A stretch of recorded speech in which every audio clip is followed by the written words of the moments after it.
আওয়াজটা কোন দিক থেকে আসলো? স্যার উনি এই দিক থেকে আসলো। কি হয়েছে? আপনি চিন্তা করছেন কেন? স্যার স্যার আমার হাত কেটে দিয়েছে, আমার হাত কেটে দিয়েছে স্যার। সাবধান সাবধান, আপনার যে হাত কেটে দিয়েছে আপনি কোথায় দেখেছেন? না স্যার আমি কাউকে দেখিনি। কোন থেকে বেরিয়ে কেবল বাচ্চা বেরিয়ে গেলাম।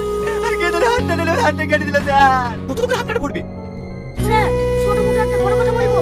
স্যার আমার মনে হয় এই কাজ কোনো যন্ত্রণার না, উত্তেজনা হতে পারে। চুপ করো, ওসব ভূত বলে কিছু হয় না। ডাক্তার সাহেব গ্রামে আছে। এই তোমার দিকে যাও, আর তোমার দিকে যাও, ভালো করে নজর রাখবে।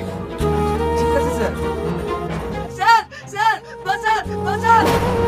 রাকেশ ওঠো রাকেশ, তোর এই অবস্থা কি করে হলো? তুই তোকে ডাক্তার করেছে, তুমি তাকে দেখিছো? আমি তোকে দেখতে পাইনি স্যার, দেখে তো গুলি করে দিতাম, কিন্তু তোমার হাতটা কেটে দিয়ে পালিয়ে গেল। চারদিক ঘুরে আর কাউকে দেখতে পেলাম না স্যার।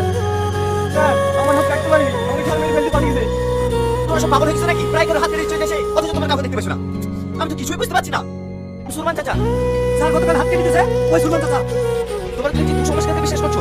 ঠিক আছে তোমরা যা ইচ্ছে তোমার তাই করো, আমি আর কিছু করবো না। চল রাকেশ, তোমার হাতেও বাঁচতে পারবি না।